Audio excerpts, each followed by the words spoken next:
Welcome. What up, everybody? John Marks here on PHLY. The name of the show, Philly with John Marks. Tyler Zulli coming up here in a second as it is a game day. LFG, as someone put on our YouTube chat. But yes, it's a game day, and we're going to get you set starting right now for the Eagles and the Packers. The big man, Trey Thomas, about 20 minutes from now is going to join us. His thoughts on the game. It's weird because we haven't had a game yet, and the first game's coming up. I want to get Trey's thoughts on the season and what happened last year, but you also have the game that's coming up here in less than 12 hours. So Trey's coming up here in a little bit. Remember, so if you're watching us live on YouTube, good morning. Thank you for tuning in. Get involved in the chat. But also you can watch whenever on YouTube. It's obviously available on demand, but also podcast. If you're listening after the show's over at 9 o'clock. Tyler gets the podcast up there so you can listen to the audio version on podcast whenever you want to. Just search wherever you get your local podcasts and or your podcast. And also on Roku TV, as we have a Roku channel. Just search PHLY Sports. Good morning to everybody. If you're watching us live, it's a game day. There was a game last night, which I'm not going to tell you by week 8 or week 7, depending on the matchup, that I'm going to be up and watching the end of every Thursday night game. Last night, I was definitely up and watching the end of the Thursday night game. And I'm too old to have a weather delay, a 45-minute weather delay to start a game, because was it midnight when the game ended? It was midnight when the game ended, which means in the way that it went down, and the way that it ended, you kind of get revved up, and then I'm going and I'm watching some post-game stuff or whatever. So I didn't get to sleep till probably 1 o'clock, and then I was up at the usual time around 4:15, 4:30. So the bags under the eyes may be a little bit bigger and darker than normal as we welcome in Tyler Zulli. Tyler, you were doing post-game last night on PHLY Phillies. Another big win by the Phillies last night. We'll get to that coming up in a second. So you were doing post-game. And then the Ravens and the Chiefs lead off the season last night on Thursday Night Football. Good morning to you. Yeah, good morning to you as well. It was a little uphill sledding for us on the post-game show, trying to find some viewership. And listen, I'm not going to blame you. In the grand scheme of things, a game against the Jamie calls them a joke of a franchise, like an unserious franchise. It was a good win for the Phils. Oh, yeah. But in the grand scheme of things, game 1 of a 4-game series against the Marlins with game 130-something on the season, NFL kickoff, I get your priorities are probably elsewhere. Yeah, it brought me back. I was doing some YouTube last night, and we talked about how once the NFL regular season starts, it takes precedent over any regular season Phillies. Now, if it's a tight, and I'll flip back and forth, but the Phillies are now up 8 games in the division. They were playing the Marlins. They were up early, so it was very easy to kind of just check the score to see what was going on and not go back to it because I was watching the NFL game. And then it was over, and then the Phillies game was over because the game didn't really start till close to 9 o'clock. I think it was like 8:45. So it was easy, and it's easy this time of year. The Sunday games where the Phillies are playing on Sunday, I'm probably not tuning in for it, or it's not on TV One, that's for sure. Yeah, I mean, like tonight, I will catch up on the Phillies game because it's part of our job. Right. But the big TV is getting Eagles-Packers. Like, there's no question about it. It's once a week. B, it's the first game of the year. C, it's a big game. I mean, I know what game 1 of 17 is not big game worthy, but these are two teams with not only playoff aspirations, but I think probably deep playoff aspirations. The Packers were one more good quarter away from knocking off San Francisco and going to the NFC title game. The Eagles have a lot of unfinished business after the way the season unceremoniously ended last year. This is I think it's going to be a really good game today. Yeah, I agree. Do I think the Packers are winning the Super Bowl? No, but they certainly are a top 4 team in the NFC. And for sure. There's usually a team that takes, I don't want to say the league by surprise. There's the team that takes the league by surprise where nobody really sees them making the playoffs and they maybe make a little bit of a push. Like Houston did last year. Exactly. So there's always one of those teams like the Eagles did in 2017. Right. When they won the Super Bowl. Nobody was expecting that. The Packers are on the radar. So they're not going to sneak up on anybody, but this is a team that certainly has real Super Bowl aspirations and they're legitimate contenders to win the Super Bowl. For sure. So this is going to be a heavyweight matchup coming right out. And it's a heavyweight matchup last night, the Chiefs and the Ravens, and we'll go over it right there. The big story is going to be from the game is going to be Lamar Jackson for how the game ended, and we'll talk about it coming up here. I'm a Lamar Jackson fan. I've been since he came into the league. I think he is a dynamic playmaking quarterback, but you can see where he is in the league. That last night, winning a regular season game in week 1 isn't going to put you in the Hall of Fame or isn't going to win you a Super Bowl, but still, what you saw last night is kind of what you've seen in a lot of the playoff games that they've lost, which is just he comes up small when it comes to being a passer. He did last night, had a wide open receiver that would have tied it, or most likely they would have went for 2 because they had a chance to win it and the call was overturned, which we'll play in a second. They were going to go for 2. So we were robbed last night of the 2-point conversion. All right, let's do it. Let's get to the news with Tyler here because we got a lot to talk about before Trey Thomas joins us at about 8:20. Yeah, a lot to get into, and you're right. It was an electric game, and Lamar and the Ravens came up a little bit short, and by short, I mean by centimeters on a potential game. As you said, maybe tying, maybe go for the win, whatever it might be. It was a good game, as you said. It started in weather delay, so it didn't get started on time. It was an interesting start to the season. Derrick Henry scores the first touchdown of the 2024 season, and then Xavier Worthy shows off his speed, his electricity, his skill set.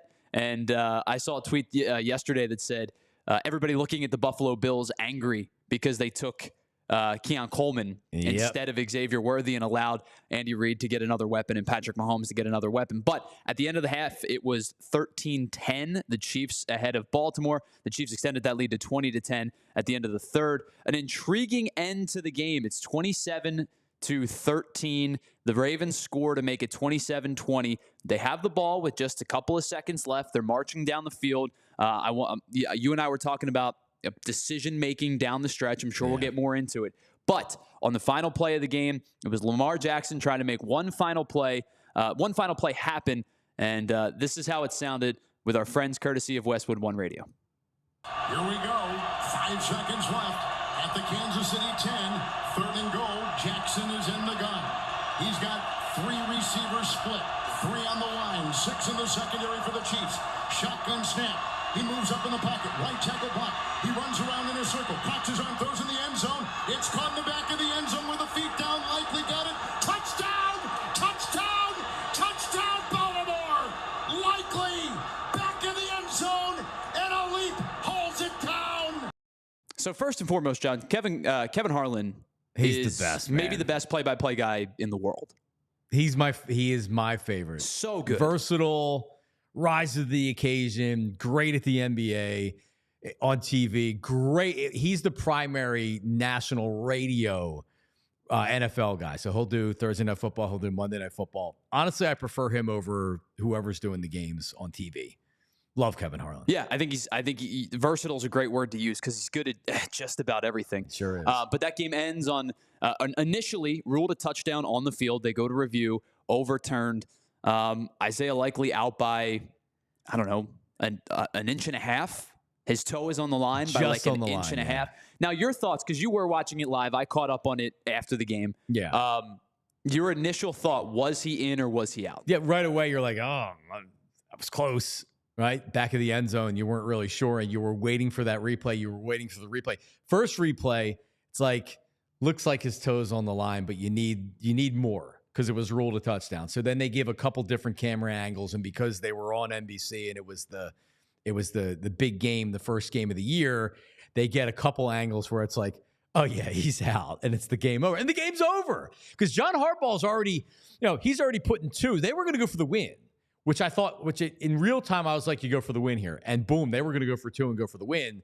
So if you had the Ravens end the 2 or 2.5, you were definitely wanting them to go for 2 because you don't want it to go into overtime and then you get busted on a field goal. Because if they go for 2, you win your bet regardless. You win regardless. They're either winning the game 28-27 or they lose 27-26, but they're covering the line. So I had the Ravens plus 2.5, so I ended up losing the bet. I did have Lamar Jackson over on passing yards, plus 255 on 249.5 passing yards over, and he did that on that final drive. But so then you get clear camera angles pretty quickly. It's amazing how fast they turn the information around now. They turn the camera angles around and the shots around, and within a minute, you're like, this game's over. Well, and I think it was over, and it was deflating. That's how it should be, right? And that's why when people talk, let's go to baseball for a second, they talk about the check system. I don't think you're ever going to get the automated umpire system, but I think you should have an ability to check, right? Minor leagues do it. They just do this. They go up to the booth, takes 12 seconds. Oh, wait, actually, it was a strike. You're out. Or, no, you didn't swing. We're not going – because last night you saw it in the Phillies game. The guy at first, behind the first base umpire, literally missed a call because he was behind the first base coach. John Jay positioned himself in such a way that he was – and I think he missed it. I think it could be a brilliant strategy. Like, if you're Paco Figueroa, get big, right? Get big and stand in front of the umpire until they call you otherwise. But you're right. I think that this is what replay is for. It's for the betterment of most sports most of the time. Yeah, I don't even need a replay system. I'm fine with having an official in the booth that's watching the game in real time. And, cause think about it. If you're watching at home, pretty much anybody that's an NFL fan, you can tell when something's fishy with a call. Sure. So you're like, all right, was that a fumble? And with the technology that's available today, why couldn't an official in the booth quickly? And all that needs to happen on the field is that the referees or the officials kind of slow things down to let the replay official or the official up in the booth take a look at it, and then very quickly can whisper in their ear and say, no, it's all good. By the way, this happens during games. I don't think a lot of people realize, even when it's not like an official replay, they're in constant contact. For sure. With the league office. And they're probably guiding them on a lot of things that we don't even know about. But no, you're right. It was expeditious. Boom. The game was over. And Lamar missed a wide open Zay Flowers in the end zone on that same drive down in the red zone. And that could have been a win. They probably would have went for 2 at that point. So Lamar came up small again. He just did. He did not play well. Regardless of how close it was, the defending champs start the season 1-0. The Ravens are 0-1. Another game today, of course. Bigger game. We'll talk more about it with Trey, the Eagles and the Packers, before a full slate of action gets going on Sunday and Monday. So we'll get into that in further detail, I'm sure, in a little bit. But let's switch gears. We'll go to the Phillies game last night. If you were watching Thursday Night Football, it was kind of a workman-like ho-hum game for the Phils, a team you should beat. And they did just that. They jump out to an early 1-0 lead. Bryson Stott with a 2-strike base hit to give them a 1-0 lead early. Ranger Suarez, I know maybe we'll talk about him in a little greater detail, pitched really, really well. Velocity was down across the board. 2 miles an hour down. Up to 2 miles an hour. So I don't know if it's concerning or not, but concerning probably, but also maybe a tip of the cap to Suarez for pitching so well, knowing his velocity was down. And I said this last night. I give a lot of credit to JT Realmuto for pitch sequencing last night. I thought he called a really great game, knowing that his pitcher was struggling with velocity. Yeah, here's why it's concerning. Is he injured? Is this an elbow? Is this a shoulder? Is he just not revved back up because he was shut down for his it wasn't forever, but it was long enough. If you're facing a legitimate lineup and a legitimate team and a playoff team, I don't know if he's able to, because he knows that Ranger Suarez knows how to pitch. He doesn't have the best stuff. He's got good stuff. He doesn't have the best stuff. Chris Sanchez has better stuff. He can't make mistakes that other pitchers can. Zach Wheeler can make a mistake because of his velocity. Other guys can make mistakes. Ranger can't make those kind of mistakes. And if his velocity's down in the low 90s with a fastball, that's trouble. So he still can pitch, but I do have concerns. But here's the good thing. they have Wheeler and Nola and Chris Sanchez. So you're talking about the third or the fourth starter here. And if he gives you 5 innings at this point, perfectly fine. That's you're feeling fine. With With knowing how good the bullpen has been, you're feeling pretty good about it. And you can make the decision. My guess would be if there were a Game 3 decision, Ranger Suarez would get the ball, assuming he's healthy. I agree. But Sanchez, you're right. He's pitched well. You feel confident in him. He's not a one-time through the lineup guy like he was last year's playoffs, where you're hoping to get 9, 10, 11 outs from him. But was last night the Bryson Stott game? It's potentially that way, right? As we said, he got the game started with a run in the first. He came up later in the game, and Adam Oller was pitching well, especially to right-handed batters, really kind of stifling the righties. Castellanos did not have a particularly strong at-bat against them earlier in the day. But Bryson Stott comes up. It's still 1-0, and he gives the Phillies a little insurance, which leads to a much larger inning. But it started like this, courtesy of our friends at NBC Sports Philadelphia. And a high fly ball to deep right field. The Phillies will have a 2-0 lead. Oh, yeah. Ball's Bryson crushed. Stott smokes one into the second deck. It's his 11th home run of the year. Stotty. Yeah, they need to get him going. They absolutely have to get Stott going. But it's more or less a platoon. The way that Sosa's been playing, and kind of the big hits, and he's had a little bit of power too. So it's good to have you can do a platoon. You can bring him in against the tough writers, the tough lefties if you want to. But it'd be great to get Stott going here. He's a better player than he's shown this year. I agree. I'm a big Bryson Stott advocate. I have been for a really long time. I think his 2-strike approach is really strong. He's got a good eye at the plate. Oh, yeah. The numbers haven't been there for him, and he was rolling over on a lot early in the season. I think his at-bats have gotten better. Brandon Marsh's at-bats over the last 2 weeks have been much better, too. This team as a whole, I think if you get those two guys rolling, they're a dangerous team. I think they're a dangerous team anyway, but... Oh, for sure. Stott actually has been more productive with RBIs this year, I believe. Or was it that last year? Maybe I have it backwards. But let me see. No, yeah, I guess he's just been down across the board, which is... this was... I think a lot of people were expecting this. This is kind of take the next step. I don't know if I never thought Bryson Stott was going to be an all-star, but can he be a 20 home run guy and bat 270 and play great second base and kind of be that dude? That's what I was expecting, and we didn't get that this year.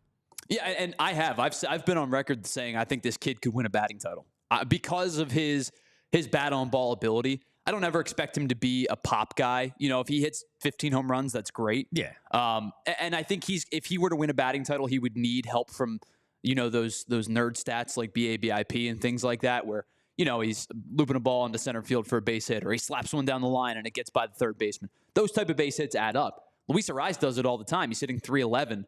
Over the course of the season, I think he struck out 3 times since the All-Star break. Yep. You limit your strikeouts, you limit your grounding, you're grounding into double play type stuff.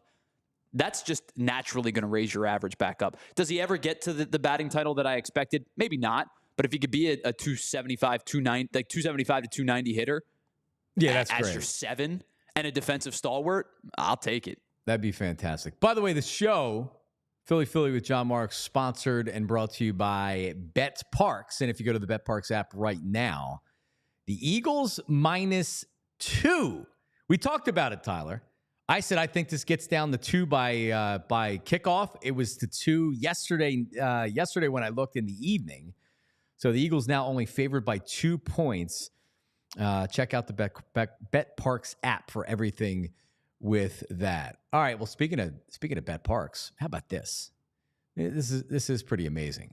You can get in right now. Bird season openers obviously tonight, but the one and only sportsbook app that I've ever recommended, BetParx. 50-1 odds boost on your pick to win this year's Pro Football Championship. This is for new customers only. So if you haven't used the BetParx Sportsbook app and online casino before, this is an amazing offer to get in there, right? So do it now. All new users, sign up and make a deposit, receive a 50-1 Super Bowl odds boost. BetParx.com has all the terms and conditions. So 50-1, do the math. That's pretty easy. Boom, you hit it, you win some real money. Top 6 favorites to win the Pro Football Championship this season: Kansas City, San Francisco, Baltimore, Detroit, Cincy, and Philly. Download the BetParx Sportsbook and online casino app right now. 50-1 Super Bowl odds boost. It's a limited time Get in right now. New customers only. Parks.com. Terms and conditions. You must be 21 and in Pennsylvania, New Jersey, Michigan, or Maryland. You play for fun. You love to win. You bet. Bet Parks. Gambling problem. Call 1-800-GAMBLER. All right. Well, Eagles have a game tonight. It still doesn't feel like they're playing. It's a 7:00 start tonight. Is that correct on a Friday night? You know, honestly, I genuinely don't know the start time. I think it's 8:15. Oh, okay, because so the yeah, I think it's an 8:15 start. It's an 8:15. I heard them say 7:00. That must be when the coverage starts on Peacock, but we get to watch it live locally.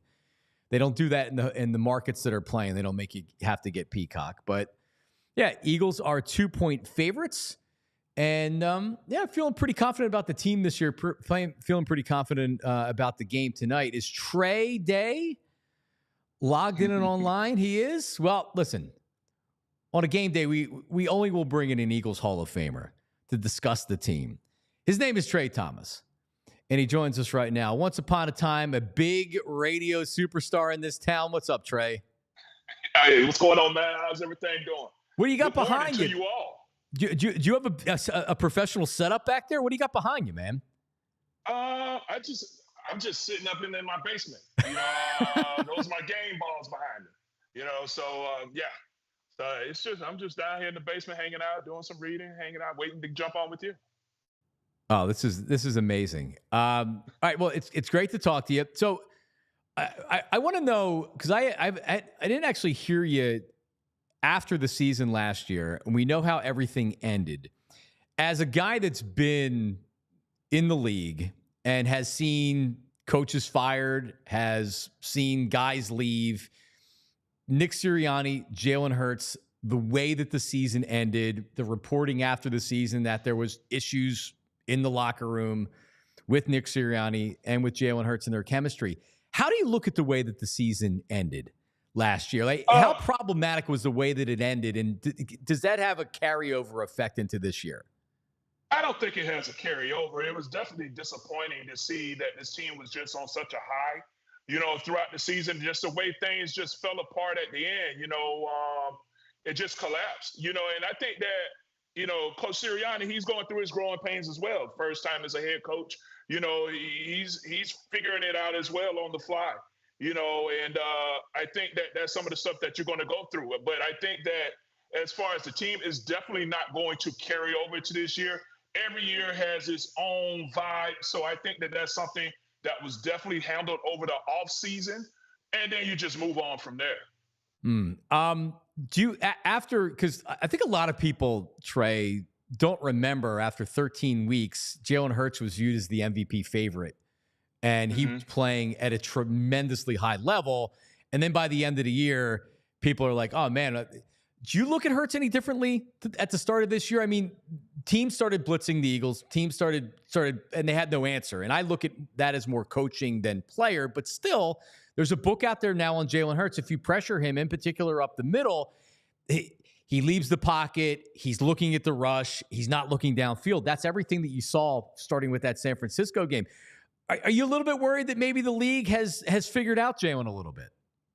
Well, I mean, I think that's what people, it's a copycat league anyway. So, you know, if whatever worked the week before, a team is going to try to bring that same little system back again. They're going to keep testing you until you pass the test. So I think that, yeah, you knew that if you came with a zero blitz and you made that one of the tackles have to go into a dual read, if you caught them in man protection and you sent that one extra guy, it was going to be a problem. So, you know, that's some of the things that I think also as an offensive staff that you have to make those corrections over the offseason. That's one of the things that you need to focus on. Hey, these are the things that we really need to correct. When you go back and you watch all the film and you do all the self-diagnosing and just watching everything and just evaluating yourselves, you have to say, okay, you know what, this was a problem and we need to make sure that we correct it. Jason Kelce retires. Everybody else is still there. Right guard still kind of a question mark. Cam Jerkin slides over. Now he's the center. How big of a loss is Kelce? And continuity on this offensive line has been so good for so many years. But are you concerned at all with the offensive line with Kelce departing? No, I'm not. You know, I think that Cam is up to the task. I think he's going to step in. He's a very extremely smart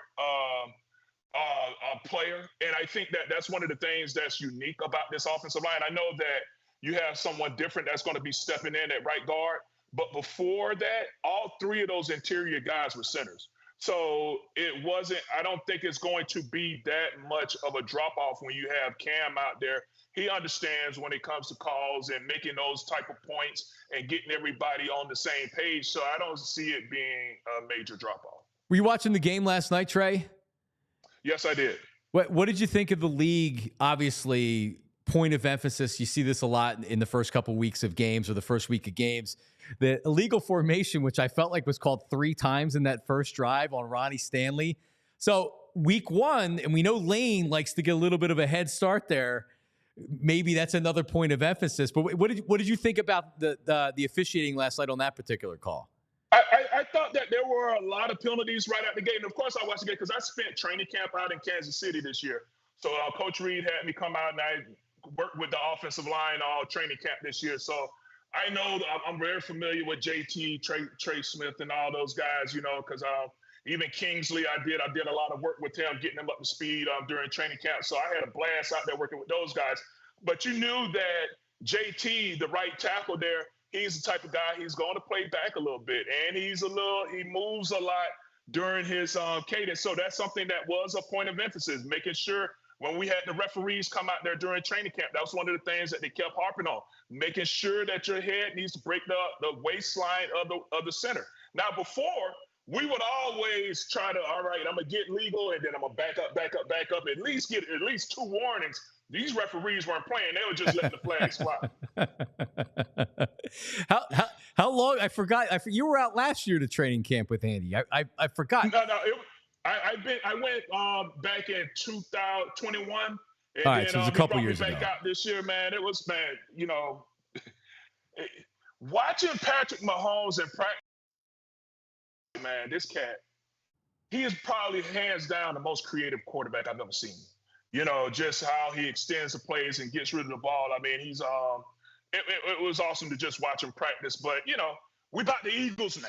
You know what I'm saying? But it was fun just working out there, working with the guys.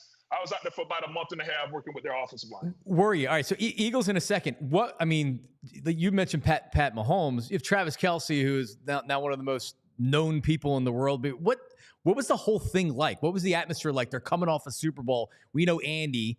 What was it like with everything? Well, the fan base there, because they having training camp that's kind of like a Lehigh version. Andy still likes Lehigh that. out there in Missouri. It's a very small little college town that we were at. And, the fan base was out there at every game. Like every game, every practice had at least probably about 200 or 300 fans out there. It was a pretty nice following out there for every practice. And it was fun, It gave me a chance to, put what I taught to the test, and I just enjoyed just being out there and being back in the trenches. I like coaching, man. I like being in the trenches. So whenever I get the opportunity to get out there and put it to work, I take it.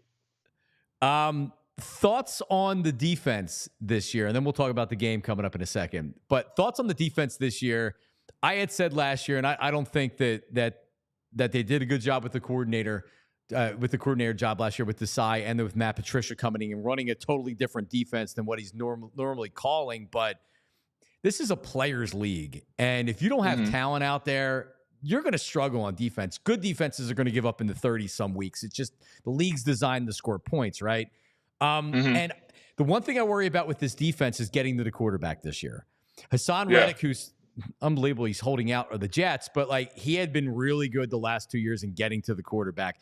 They bring in Bryce Huff. They have Josh Sweat. Jalen Carter's going to need to become a dominant player if this defense is going to be anything other than maybe a little bit above average. But I worry about getting to the quarterback. But Vic Fangio comes in, and he's going to give you a professional job as being a defensive coordinator. But how good do you think this defense can be and will be? And can it be good enough based on their personnel that they have?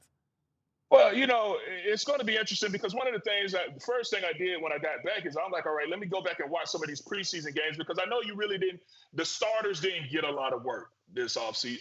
During the training camp, that's kind of how the Eagles do it. The starters aren't going to get much run.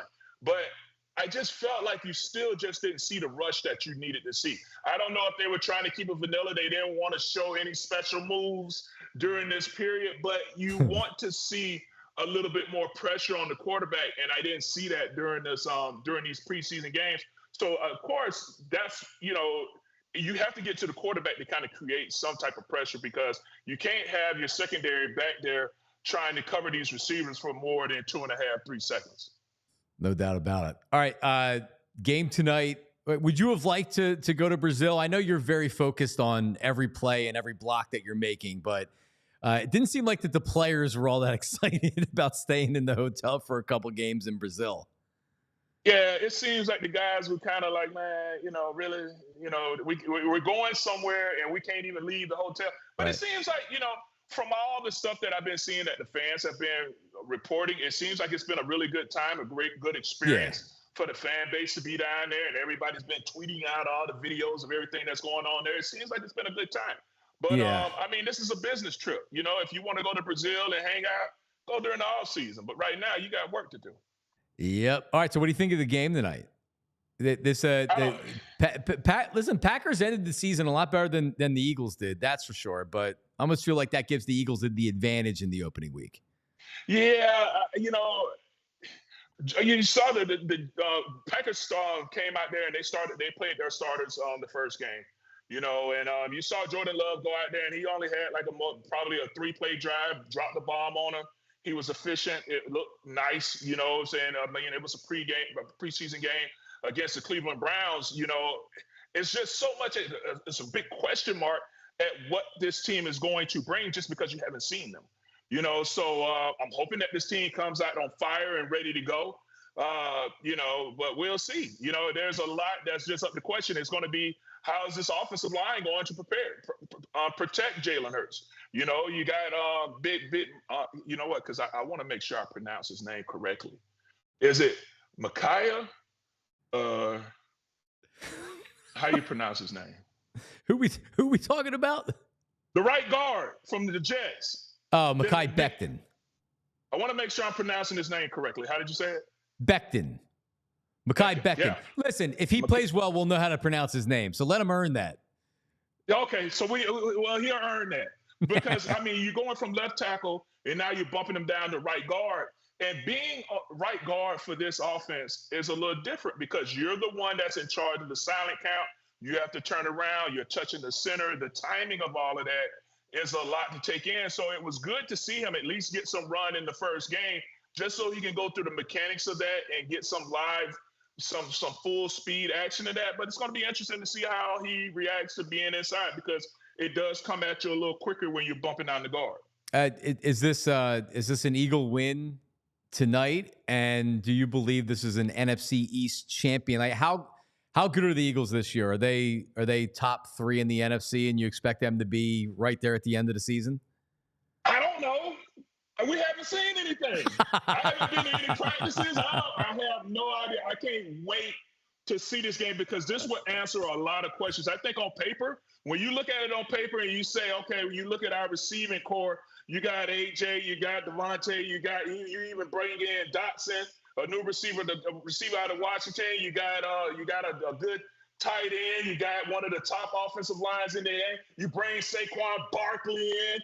You know what I'm saying? With the big thighs, big running back. You got one of the top cornerbacks that you drafted. I think that, on paper, this team looks amazing. But, we're going to have to see. Once the rubber meets the road, we're going to see tonight. Yeah, you're right. So Trey, very busy, of course. Your son Jake's going to be going to Lafayette. I saw that he accepted a scholarship. Congratulations with that. Just so you know, Trey. My grandfather went to Lehigh, so I've been to many Lehigh Lafayette games. That's a big rivalry up there. So you'll enjoy that. But congratulations. How's it feel with your son taking the offer? Hey man, that was so awesome. Just taking this off season and being able to do all the college tours and everything, man, it was just a really cool experience. We really enjoyed it. We did probably 10 to 12 schools this spring, just visiting different universities, man, and we had a blast. We took when he was on spring break, we just did like a whole week road trip of just bouncing to different universities, man. It was cool. And then once Lafayette stepped to the plate, I really liked the coaches there. I liked the offensive line coach there. I like what they're doing. I was able to sit down with the coach and let's get the film clicker, because I'm really big on now. I'm going to release my son to you, so please, just. It's got to be intimidating. Tyler Zulli is with me today. It's got to be intimidating that you're coming in and he's the offensive line coach, and meanwhile you're the multi-Pro Bowler, Eagles Hall of Famer. And I've been with you. We did post-game shows for the Eagles before. And man, you're timing the snaps during the game. Like you have a lot going on that you're paying attention to. So yeah, you're probably pretty intimidating coming in. You want to know exactly what the program is, what their teaching style is, and everything else. It's pretty funny. Yeah, I want to sit down and watch film with you. You know what I'm saying? Like any of the coaches, I'm like, hey, man. And then it was so hard going to some of these trips because we're going during their spring practices, and I'm on the sidelines, and you just want to get in there.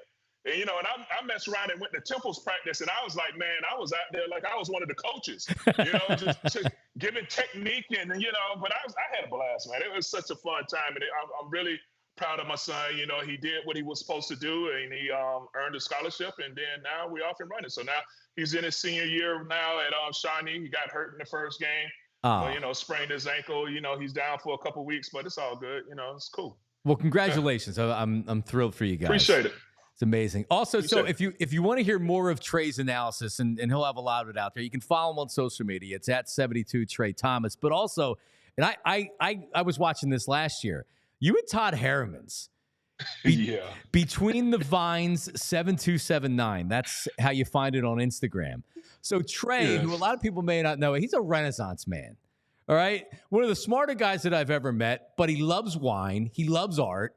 He loves nature. He'll just go out into the woods and he'll be painting a squirrel and an acorn and a tree or something like that. He'll bring it in. Like, what is going on here? You and Todd, it's a pretty fun show. Tell us a little bit about the show. It's you guys talking Eagles and drinking wine, right? Yeah, man. We just bounce around to different wineries. We last year we just started it. Of course, being offensive linemen and just old friends. We just we were like, hey man, you know what? Let's go do a show. Let's go just pop up at some wineries and start talking football and drinking wine. And that's what we did, man. We just pounced around to all the different wineries in the tri-state area, man, and just really had a blast, experienced some of the different wines and just checked out a lot of different wineries. And, it was a really cool experience. This last episode, we were able to, because I went out to Westchester. My middle son, Tristan, he's at Westchester. He's playing football now. Yeah. So I went out there and was out there working with the offensive line coach out there at Westchester. And so we did our show this time at Limoncello's, one of my favorite restaurants that I go to every time I go to Westchester. So, man, what I like about it is that we just got to get together, go experience some different atmospheres, sit back, drink some wine, enjoy being outside or wherever we are. And just talk a little birds, man. It doesn't get any better than that. Very much, both of you, very much offensive linemen thinking the game. It's a lot of fun. Todd's awesome. He's the best. Yeah, having a blast with it, man. It's been a lot of fun. So check it out. New episodes, I believe, are out every week. It's a great way to follow the team and get the analysis from these guys. Trey, man, listen, great to catch up with you, and we'll talk again soon. I appreciate it, man. Absolutely. All right, man. Y'all take care. Go Birds. All right. Go Birds. There he is, Trey Thomas. See, with Trey, and I learned this, he's not like, when you're in the media a lot of times, even when you're a former player, you're like, you get the predictions and then you come out, they're going to win, blah, blah, blah. Trey's like he's not a prediction like for the season. Like, will they win in the Super Bowl? Baldy's the same way. Baldy doesn't like giving predictions, Tyler. So like when you ask him, he'll say whether or not they're going to win the game or whatever. Sure. But like, he's not media prediction, like put my name up on the screen, this is what I'm predicting or whatever. He rolls up his sleeves and he gets dirty. I was telling you before the show started, when Trey and I were both at the old radio station, there would be, I didn't work mornings a ton. I did mostly nights, but there'd be times where it was like, hey, Tyler, fill in for producer, fill in for blah, blah, blah, right? I would get there for a 6 o'clock start, probably about 8:30, get the reads together, get the audio together, all that stuff. I'd walk in. We used to have a conference room, and Trey'd be sitting in there on the iPad, going through tape, going through whatnot. And I asked him one day, I was like, Trey, what time do you get here? He was like, I don't know, like 3:45, 4 o'clock. 4 o'clock. And I'm like, the producer's supposed to be the first one here. That's just kind of the role of the producer. You've beaten me by almost an hour at times. Like, the man is so dedicated to his craft. Yeah, so as incredible. a player, he was probably one of the first guys in the building. For sure. And whatever. Yeah, he's we broke him in on the Marks and Reese show. It was Trade Day Tuesdays. It was the year of the Super Bowl because he was up in Minneapolis with us. He did not every day up on Radio Row, but I think he was up there for like 3. Because the one day he's like I'm gonna go. He went to the Prince house or whatever. So it was. It was. I loved working with Trey. Trey was awesome. All right, so listen, Rite Aid, my pharmacy account at Rite Aid. It'll get you. You can refill your prescription, schedule a vaccine, get personalized care recommendations, sign up for prescription notifications. All you need to get started in a prescription at Rite Aid. Just go to riteaid.com/mypharmacy. So, how about automated courtesy refills, right? You can enroll in that, so you don't have to worry about it. It's nothing worse than when you go to, you're like, I need to take my medicine. I don't have any left. So now you got to wait. Maybe you don't have refills available. They'll take care of that for you. It's free, easy, and most prescriptions will qualify. And talk to your Rite Aid pharmacist. Sign up through your account. Restrictions may apply. And like with your one-trip refills, ask your pharmacist to sync your medication so you can pick them all up at one time. You don't have to go 5 times. But I like going to Rite Aid. I don't mind going a couple times a week to go in, get some stuff. Transfer or refill your prescriptions to Rite Aid, set up medication reminders, all of that. So download the app in the Apple App Store or Google Play and go to riteaid.com/transfer to get those prescriptions. Rite Aid, caring pharmacists ready to answer your questions and help you stay healthy. Get your prescription along with anything that you need at Rite Aid. You may need over-the-counter medication or household products or whatever. Ask your pharmacy team for details. Restrictions apply. We're gonna give you our picks coming up, and I just want to say this. I'm not trying to brag, Tyler. I'll occasionally have off years, but for the most part, you go ahead and brag because I'm going to do terrible. I could sell my picks now. When I brag about it is typically when I don't do well. So, but I'm going to try to brag anyway this year, and I'm not going to charge for my picks. But back in the day when you had the carnival barkers saying, 5-0 or the rest of the season's free, call me now. Those shows were something, man. They were. Something's a word for it. Of all the shows in the history of radio, they were one of them. Yeah, that's all I got because they were. I would show up in the morning on a Saturday and be like, "Oh, this is our lead-in. All right." Here man, it's a radio station's a business, and at the time, the Fanatic would take all that for sure. Yeah, I remember the same thing. All right, let's talk about Ace Hardware. All right, because listen, they have home services there. So if you have a leaky pipe, maybe it's something going on with your HVAC, whatever it is, Ace Hardware Home Services brings helpful home with trusted experts that can get out to you and take care of it. So plumbing, heating, and cooling, they've got trusted pros to keep your home humming all year long. It's acehardwarehomeservices.com to get started on your next project. So it's a wide range of residential maintenance, installation, and home repair services for plumbing, heating, cooling, and electrical. Free estimates on equipment installation and replacement with trusted advisors and options that are best suited for your home and budget. And they do have emergency services available when you need us most. It's a Sunday morning at 7 o'clock and your toilet won't flush. Just go to acehardwarehomeservices.com. You can get started right now.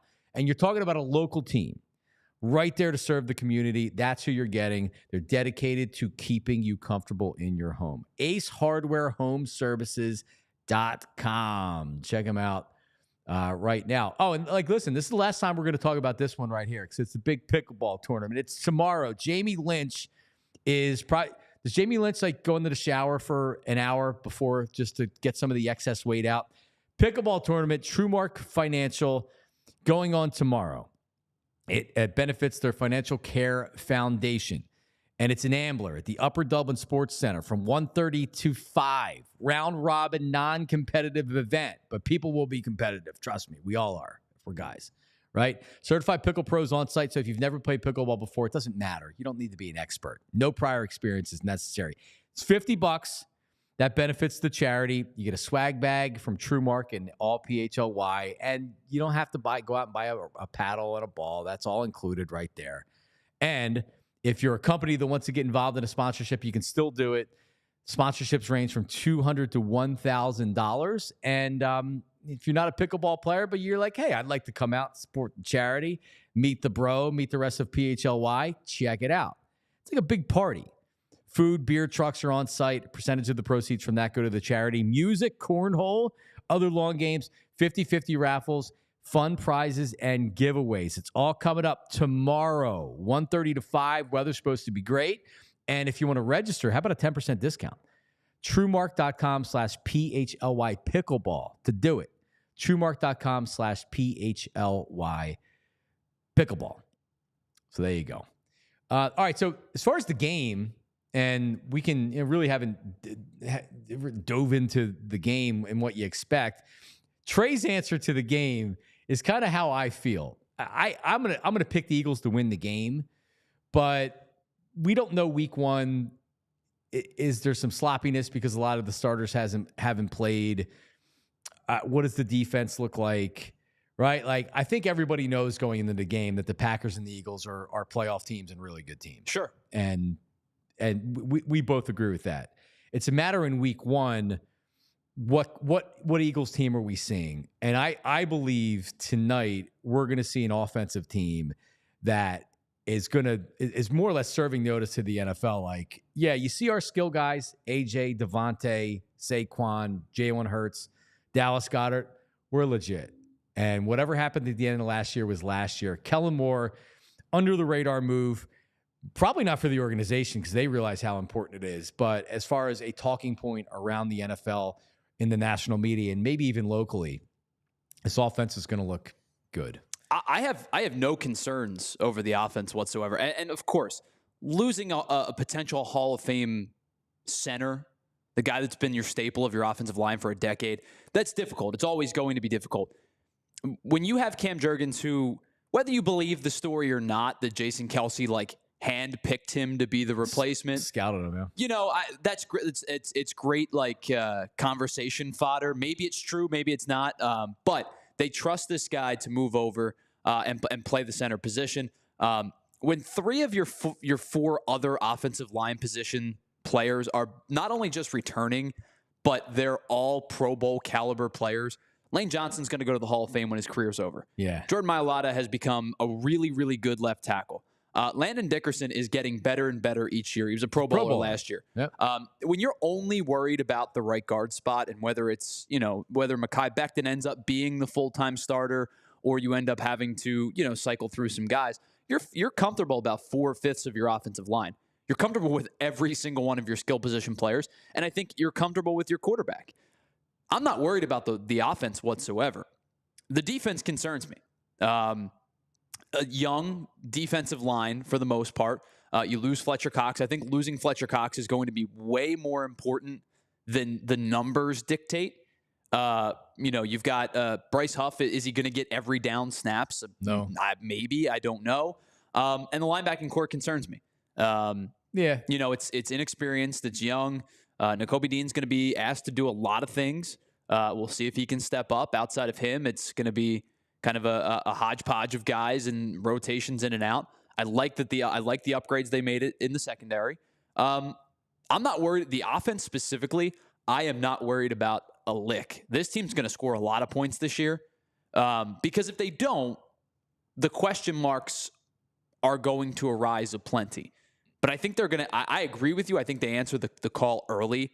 I think they're going to score a lot of points this year. Oh, yeah. How this team succeeds down the stretch, I think, is kind of on the back of their defense. Yeah, and it's can the defense be good enough? And you mentioned the young defensive line. And Jalen Carter, according to everybody, talks about how athletic and everything that he can do on the defensive line, how strong he is, the explosion off of the ball and everything else.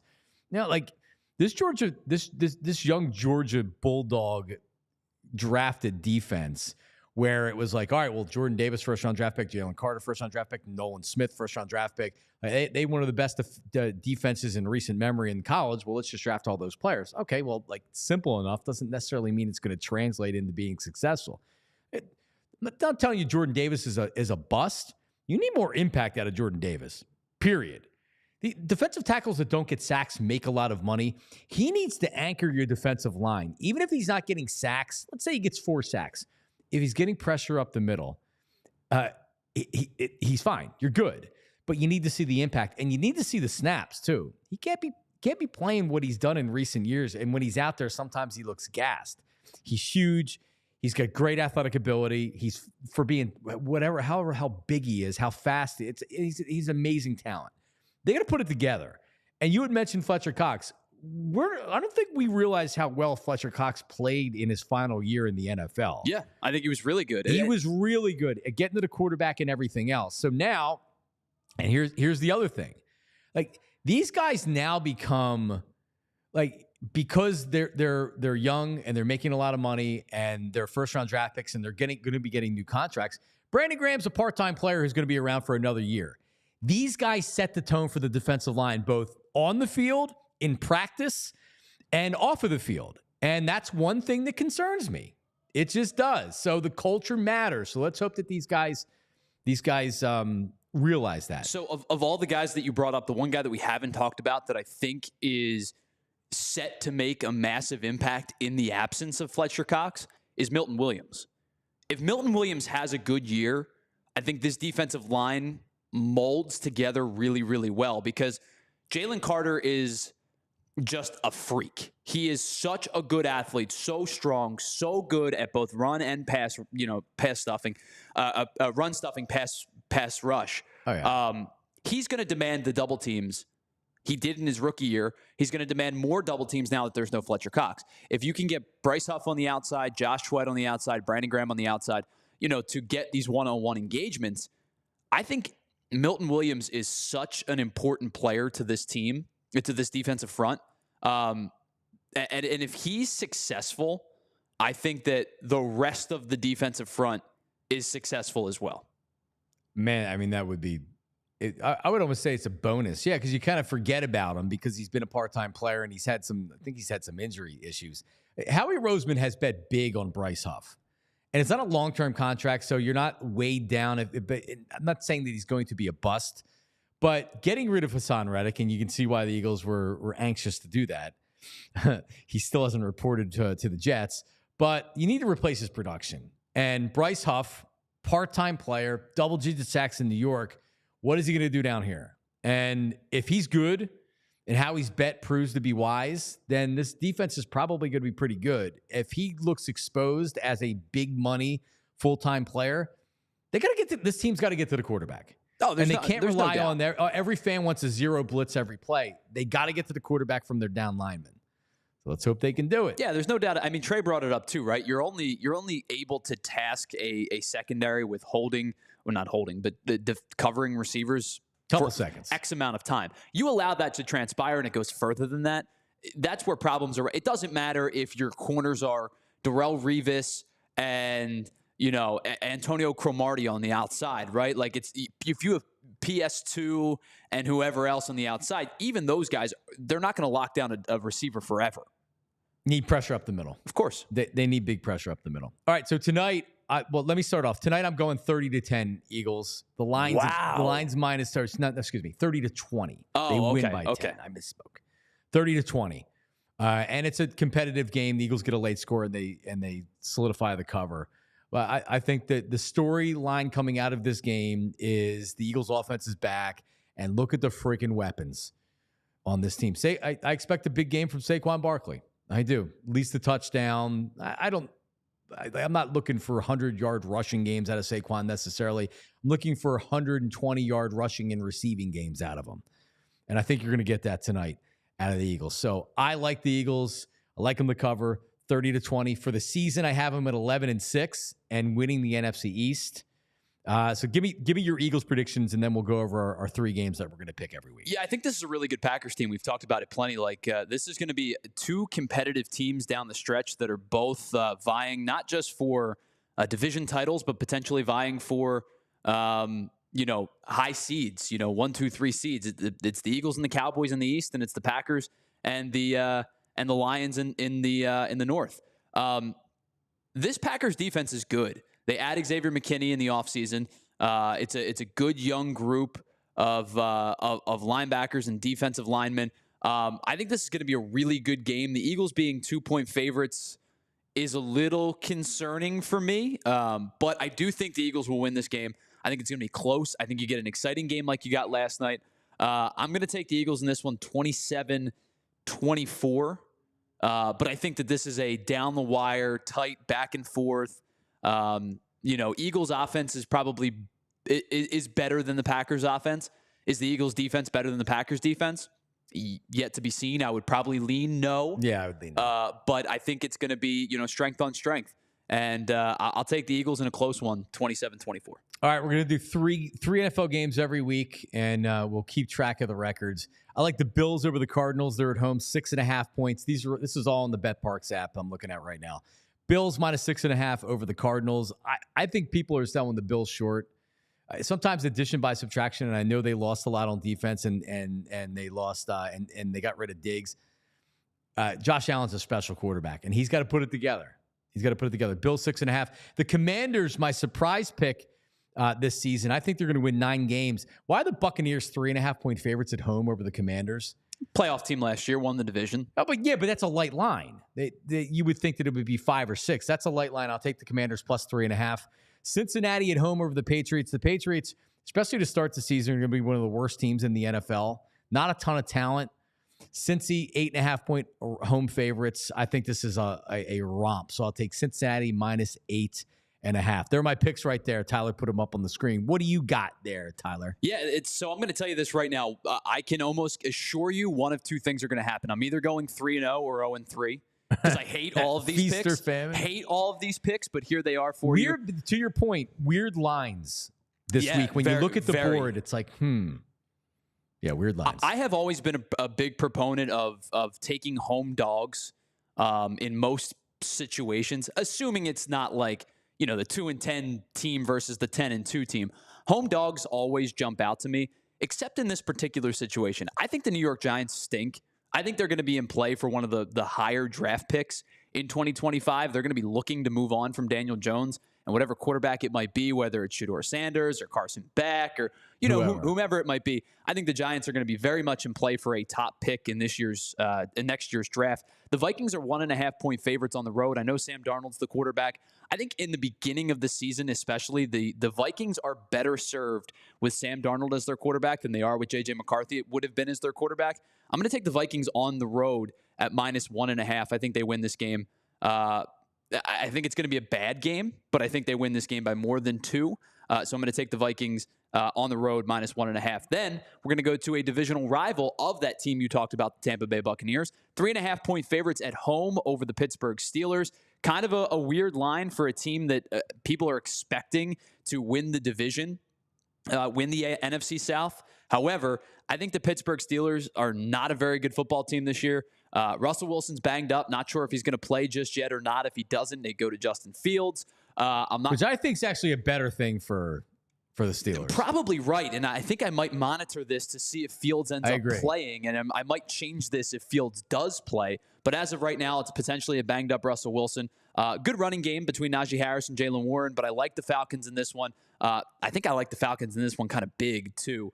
I'm going to take the Falcons minus 3.5 at home to win this one. Then I'm going to go with my one dog of the afternoon. I'm going to Cleveland. The Browns are 2.5-point favorites over the Dallas Cowboys. I think the Cowboys are a good football team this year. They settled the CeeDee Lamb issues. Dak Prescott's a good quarterback. We talked about him the other day. Cleveland has a weird team because I think they're almost going to be held back by their quarterback this year. I agree. Which, if hundreds of millions of dollars spent on this guy, and I think he might be the worst player on their offensive skill position group.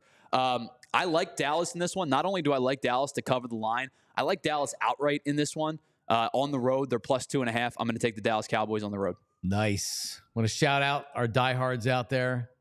Thank you very much for everything. Shout out to the diehards out there. All right.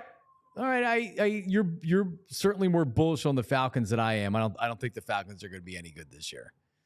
A bad division. I don't have an answer who's going to win the division because it's not a good division again this year. No, it's not. And that's why I'm saying, like, these games this weekend, like, I don't have a feel for a lot of these teams yet. And agreed. That's why, like, I could go 3-0. There's a very likely chance I go 0-3. All right. Well, there you have it. We will be back on Monday. Programming's great today. Anthony's coming up here. He's going to have Angelo Cataldi on the show today. So stay tuned for that. The PHLY Eagles guys will be along as well. There'll be a pregame show, a postgame show. So don't go anywhere. And remember, if you're on YouTube, subscribe, PHLY Sports. Just search on there, subscribe, comment on the show. If you want to hear the podcast, Tyler will get it up there shortly. It'll be live a little bit after 9 o'clock every day, so you can listen to the podcast and do that. We'll be back on Monday, hopefully celebrating a big Eagles win. Everybody have a great weekend. John Marks, Philly, we're out. We all silly like the mayor.